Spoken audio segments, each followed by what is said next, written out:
Well, this is graduation Sunday, and I couldn't imagine what it'd be like if you had to preach after one of your children are going to graduate. It's got to be heavy, and my son Gio was up there. As I was thinking through, Ken's son and my son grew up together, and know a lot of those kids. And you say, what would you say to them if you could give them some advice as they set out on their path? What would you say to them? And I was a youth pastor for many years, so I can remember having long discussions with some graduates. And there was one lesson I would always give that it doesn't seem like much, but as I look back on even some of the students who graduated, this lesson is so true. And I call it basically the destiny trajectory. Sounds like a lot, but it's very simple. So a person comes in this world and he's got a destiny to fulfill, a purpose, or he's going to go somewhere. Regardless, you're just not static. You go somewhere. But you get to some degree choose where you want to go. And so you can either make choices that are negative choices, and they don't seem like much, or positive choices. But if you take negative choices, let's just take that first X, and you take a line from the person to that first X and draw a straight line out, you'll notice by the end it will go all the way down. It's the same that's true for the positive. It's lifetime choices, and those choices can either be against God's will or for God, to glorify Him, to make Him known. So let's just say you have a guy who decides, I'm going to just choose some friends that have fun, and then those friends will lead you to places you might not want to go to, maybe the bar scene or the concert scene. But on the other end, let's say you choose some friends that really know Christ, and they'll start leading you in a different path, an upward path. Doesn't seem like much, but each step of the way you're going to make a choice. But if you choose early, the wise choices, it will lead you in one way. But let's say you make some friends and they take you to a party, you go to a party, and then you meet a girl there that isn't necessarily doing the right things. But let's say you go to a school and you'll maybe meet some friends that will take you in other directions. So you can keep mapping this out. Declan, go ahead. So in each step, either good or bad, it's going to lead you somewhere. You can have ups and downs, but eventually, if you keep making choices that are flesh-driven, it's not going to lead you in a good place. But if you keep making choices that are Spirit-led, it's going to lead you to a great place. And in a way, that's what we're going to talk about today. We're going to talk about two brothers. You guys know this story probably if you've been around the church. It's Jacob and Esau. But we're going to talk about, we want you to take the Jacob trajectory. So if you can open up to Genesis chapter 25. It's landed on a really good day because this is a very short little message, but it's so clear. It's so clear. And it's just the story of two twins and how they decided to make choices that led them to completely different destinies. So we start in Genesis 25, verse 1. It talks about how Abraham took another wife, and as you read through that, he talks about some of the other siblings, other children he had. And then you get to verse 10. Abraham was buried with his wife Sarah. So Abraham dies, and that's pretty much the end of Abraham's story. He's buried with his wife Sarah in that place where he bought that plot of land. And then it goes through Ishmael's son. Ishmael was his first son, but the son of Sarah's maidservant Hagar. And then it gives you the name of Ishmael's children. Talks about the 12 tribal rulers in verse 16. Ishmael lived 137 years, and it basically says he breathed his last and died. And the reason why is because the lineage of the Bible doesn't follow Ishmael. It follows the promise. And the promise is given to the second son. If you remember, his name was Isaac. And that's why, if you notice, in your Bibles, it probably has a headline, the story of Isaac, or, the lineage of Isaac. And it begins so in verse 19, and this is where we're going to begin, because now the story switches from Abraham, and now we're going to follow Isaac. And the blessing of Genesis 12, where I'm going to make you a nation, and I'm going to bless you, has been transferred from Abraham now. Isaac is in a way, the son of the promise. He's going to carry it out. Verse 19. This is the account of Abraham's son Isaac. Abraham became the father of Isaac, and Isaac was 40 years old when he married Rebekah, daughter of Bethuel, the Aramean from Paddan Aram, and sister of Laban, the Aramean. Isaac prayed to the Lord on behalf of his wife because she was barren. The Lord answered his prayer, and his wife became pregnant. What's very interesting, I'm not going to go deep into this, but if you remember, Abraham had a wife, Sarah. Sarah was barren. She couldn't have children, and they kind of connived, and they had Abraham sleep with a maidservant. Here, Isaac learned a lesson. They waited actually 20 years. So Rebekah was barren for 20 years. And what did Isaac do? He went to the Lord. Verse 22. So Rebekah became pregnant, and Rebekah had babies. So she had twins, and they jostled each other within her. And she said, "Why is this happening to me?" So she went to inquire of the Lord. And if you read some commentators, they said she's probably in a lot of pain. You know, she had a lot of incredible discomfort in her pregnancy, so she goes to the Lord to inquire of him, "Why me? Why is this happening, this pain?" And so the Lord said to her in verse 23, "Because two nations are in your womb, and two peoples from within you will be separated. One people will be stronger than the other, and the older will serve the younger. The first to come out was red, and his whole body was like a hairy garment, so they named him Esau. After this, his brother came out with his hand grasping Esau's heel, so he was named Jacob. Isaac was 60 years old when Rebekah gave birth to them." So they waited 20 years. Because it says at the very beginning, when he was 40 is when they met, so 60 is when they were born. Verse 27. The boys grew up, and Esau became a skillful hunter, a man of the open country, while Jacob was a quiet man staying among the tents. Isaac, who had a taste for wild game, loved Esau, but Rebekah loved Jacob. We'll stop right there. So what you have here is basically you have a war going on in this womb of Rebekah. Two children are going to be born. Two nations are going to be born out of these children. And these children are as different as you can imagine. Actually, the first child is red and hairy. And that's what his name means. Esau means red. It also means hairy. He is the progenitor of the nation of Edom, who gives Israel all kind of problems later on. But Esau was the perfect Kent City kind of guy. He really was. He loved the hunt. He loved wild game. He was a man's man. He lived out in the wild, and his dad loved him. This is his dad's favorite. A lot of scholars will say Esau he represents passion. He represents just a man of action. Let's get things done. He's a physical specimen who could just make it on his own. He was a man's man.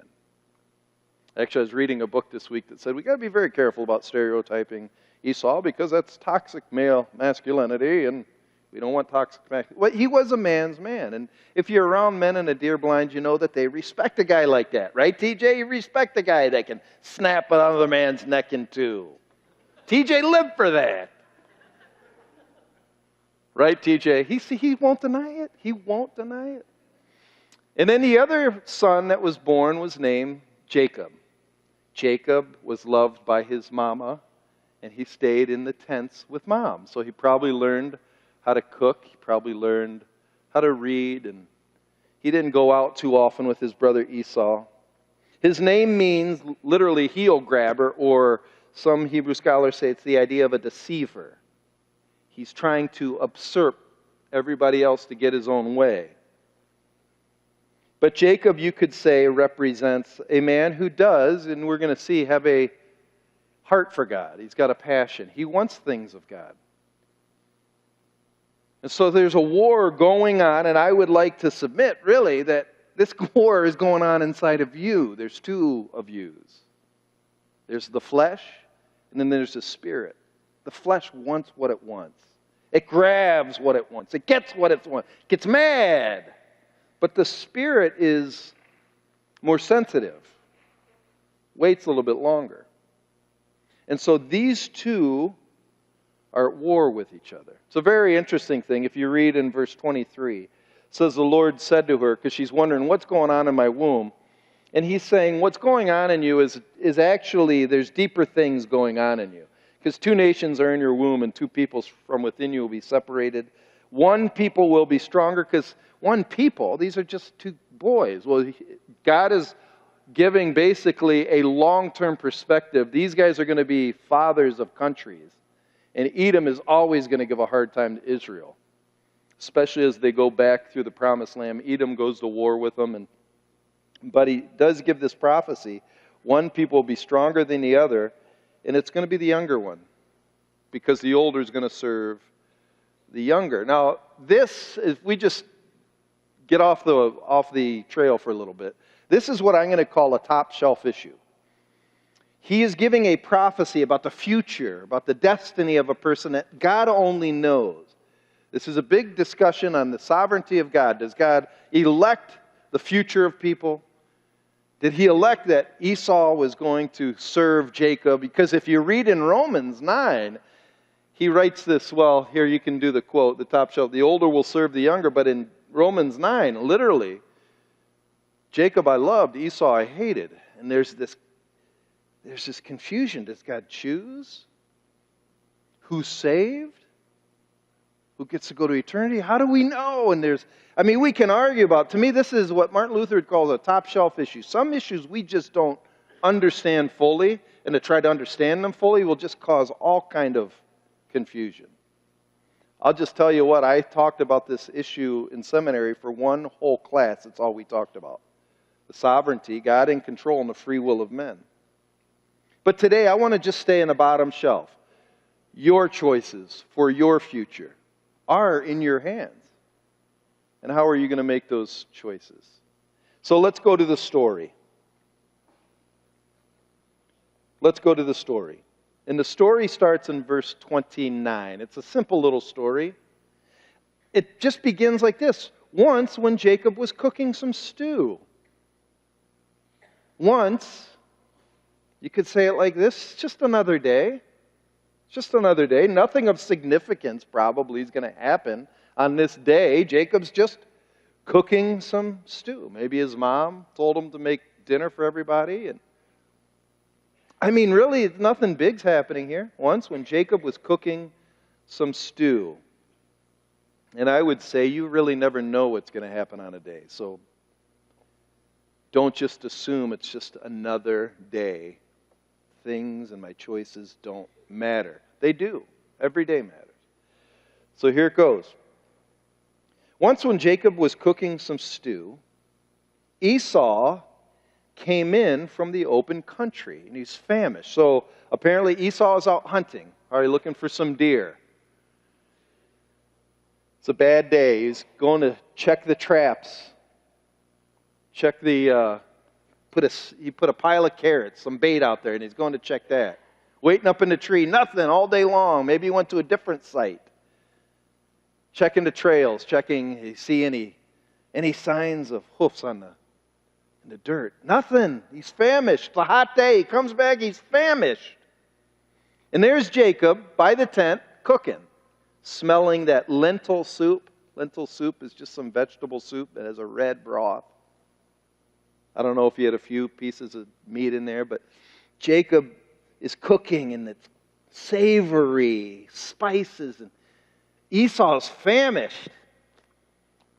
And he says to Jacob, quick, let me have some of that red stew. I'm famished, or we'd say it like this, I'm starving, man. Just give me some of that. I'm going to die here. He even says that in verse 31. Or verse 32, he says, look, I'm about to die. But Jacob replies, all right, let's make a deal, man. I'll make a deal with you. Aha, I got you. All right, you sell me the birthright, and I'll give you some stew. People say this is his first act of conniving. I got him where I want him. Let's make a deal. All right, I'll make a deal. You Yeah, I'm starving. I'm about to die. Really, Esau? Are you about to die? I'm just telling you, I'm just starving. Just give me some of that soup. And so Esau said, birthright, schmirthright, no big deal. What good is a birthright to me? Jacob said, swear to me, promise to me. This is almost an oath before God to me. Come on, what are you going to do? So, it's just no big deal. It's another day. So he swore an oath to him, selling his birthright to Jacob. If you read that, it doesn't probably sound like a big deal. It's just another day. But Jacob said, then Jacob gave Esau some bread and some lentil stew. He ate and drank and then got up and left. So was he really that hungry? Was he really going to die? Ate some stew and just took off. So Esau, this is how he sums it up. So Esau despised his birthright. So here's the choice. Choice is simple. And I think you have this choice every day. The choice is between soup. Soup. Just some soup. What is soup? Soup represents the satisfaction of my immediate desires right now. What I want, Just soup. I'm hungry. It's having a mind that can't see too far down the road. All I care about is right now. Just give me what I want right now. Yeah, but what about the deeper things? Hey, all my friends are going to the bar. I know it's not smart to go to the bar, but I want to go to the bar. What's the big deal? Yeah, but you know where that can lead? Who cares where it can lead me? I just want to go there right now. I just want some beer. I'm famished, Been working all day. Don't I deserve that? Yeah, but you know what kind of ladies go? I don't care. I just want some right now. Didn't you hear the sermon last week that God wants you to live a noble life? Oh, noble life, birthright, schmirthright, no big deal. What is the birthright? Let me tell you about the birthright. Do you remember when I told you, Genesis 12:2, God made a promise to Abraham. I am going to bless your people, and their people, and their people. Those who bless them I will bless, those who curse them I will curse. The birthright was not only property, you get the property of the father, if you're the firstborn son, but you get the promise of the covenant, that God will be with you. Your heritage will carry on the lineage of great kings. Esau couldn't care less because he was hungry. He was hungry. He makes a deal to satisfy his immediate desires. The daily choice of soup or birthright will determine your destiny. Do you make choices that are to fulfill your passions right now, what you want, how you feel? Or do you make choices that are for God? It's really not hard. We can make this a really complicated message, but this is the choice you make every day. Look at this. Go to the next slide. It's interesting. Hebrews gives a warning, the book of Hebrews. So if you go to Hebrews makes it very simple. And it's Hebrews 12:16. So it begins by saying, and this is a warning to just tell you how to live. And the Bible's very practical, very simple. And it says, see that no one is sexually immoral or is godless like Esau. So how does the New Testament writer describe Esau? Calls him godless. Godless means Esau really did not put God first. He put himself first. Godless means I just really don't care about the things of God. I don't think about him. He's kind of the last resort. I'm first. And it describes why he's godless. He's godless because for a single meal, he sold his inheritance. For a single meal, one little meal, he gave up what could be an amazing blessing. People do this all the time. For a single experience, they'll sell their purity. For a single funny joke in front of 10 guys, they'll sell their dignity. For a single day of fun, they'll sell their lives. It's sad how people do this all the time. Some of the funerals I have to do are because people have made a choice that put them in a place because they made a single choice or a couple single choices. And at the time, the things of God can wait. Birthright can wait. It's a very simple message. It goes on to keep saying, afterwards, it's verse 17, as you know, when he wanted to inherit this blessing, he was rejected. He could bring about no change of mind, though he sought the blessing with tears. So later on, he realized what he lost. It's too late. Listen to this quote. This quote is amazing. This quote, I think, sums it up. To prostitute oneself. So this writer is saying, in the original Greek, the idea of sexual immorality and godlessness is kind of the same thing. Sexual immorality is faith. It's being unfaithful. And he's saying godlessness is being unfaithful to God. You're prostituting yourself to other idols other than God. So you'd rather have other lovers than God. That's the intent. So to prostitute oneself, as in Esau's case, means to be bereft of any spiritual values. That means I really don't care about what God says. I don't care. Because I'm Esau. I'm a man's man. I'm a tough guy. I'm with the buddies out at camp.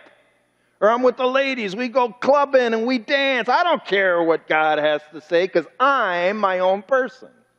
They're bereft of any spiritual values. That's huge. Seriously. I mean, this is meeting where the rubber meets the road. Do you know how many people in the church don't really care what God thinks? Because they want to be, Francis Schaeffer puts it like this, the flesh, he calls it the mannishness of man. They want to be strong and powerful and just on their own instead of relying on God. One writer says, you know who's the most dependent person who ever lived? Jesus. For God, he says, for without God, he can do nothing. And then he wants us to say, for without me, you can do nothing. But the Esau says, I can do it on my own. Keep going, it says, to put the needs of the immediate moment ahead of any other considerations. What are the immediate needs of the moment? Usually passion, feeling, desire. To put feeling ahead of conscience. To give away much. This is a scary one. To give away much and receive back little in return. He just had a bowl of soup. How long did that bowl of soup last him? How long will that night at the bar last you?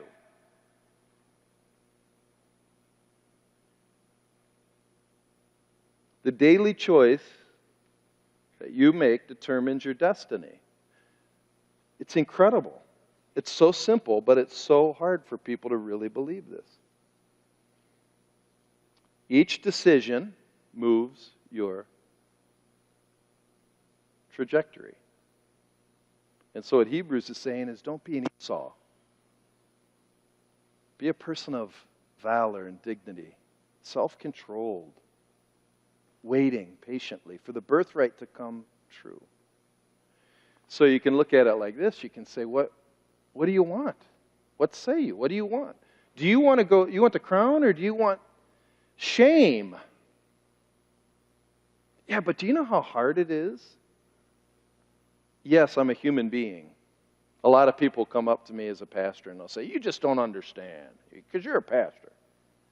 You don't understand how life is out there. It's really tough. You don't get it. You probably heard me say this, but I'll never forget. One guy came into me and he said, you don't understand how fun parties are. You just don't understand. And I said, no, I do because I really like beer. You're a pastor. You shouldn't like beer. I said, oh, okay, so here's the deal.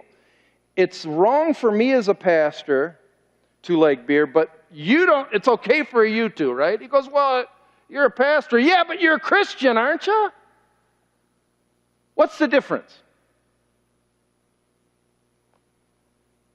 What's really the difference between me and you? Well, a lot of people are watching you. Aren't they watching you too? Well, you have a job where you represent Christ, so you don't? I had this slogan when I was a youth pastor. I had 3, and Mike, you remember that. Do you remember Purpose 3 is for me? Do you remember that slogan? A little bit? So Mike and I worked with the youth, and I can remember one year I wanted to have like a vision statement. My vision statement was Purpose 3 is for me. And what that meant is there's 3 kind of youth groups you can have. You can have a youth group that is just fun. We're just going to have fun, and we're going to play all the secular songs and, dance and maybe have a 5-minute gospel, but we're going to have fun. Or Purpose 2 is to be what I would call more, we're here to shelter our kids from the world. And so we take all of these songs that are secular, but we find the Christian artist that plays the same kind of music, but make sure it's just Christian music. And instead of going to dances, we have a banquet. And so we're sheltering, it's what it's called it's a completely different culture, but it's to protect everybody. Or we can have people prepared in youth group so they're ready to be sent out to a world to reach a world. So sometimes parents won't like what I do. But sometimes the cool kids won't like what I do. It's a Purpose 3, and the Purpose 3 is a long-term future, so you will have impact on the world. And I said, usually each one of those people, when they go to school and they leave the world, each one of these you'll see a different result in about 5-10 years. And it's true. Purpose 1, if you just trying to entertain kids in a youth group, once they get out in the world, they're going to realize there's a lot more fun at beer parties and in the backseat of cars. I don't need to go to church to find my fun. So it will fail. If you are just inculcating or trying to keep kids away from the world, when they come back, they're going to say, oh, I miss youth group. We had so much fun. It was the only time I ever had any fun. But if you prepared them for a world where they have real Christian convictions, they're the ones that come back and say, Pastor Chris, I'm discipling this person, I'm leading this person to Christ, and I really have a passion to go into ministry to reach the world. This one, you can make those decisions on the bottom. It doesn't matter. Go ahead and choose that. It's just one time of having fun. No big deal. Really? Where does it lead? This group, you can protect them, but are they really being used for the glory of God or to just stay home? The third one is to say, you have been designed to bring glory to Christ, to reach a world that's lost. They're blind. You have been gifted to be a strong, courageous person. But you're also an example that people need to see how to do it right, because nobody really knows. What's your choice? I'll tell you what, though, Purpose 3 is for me. So it's very simple. And as simple as this. Your daily choices determine your destiny. What do you want, soup? Or do you want a birthright?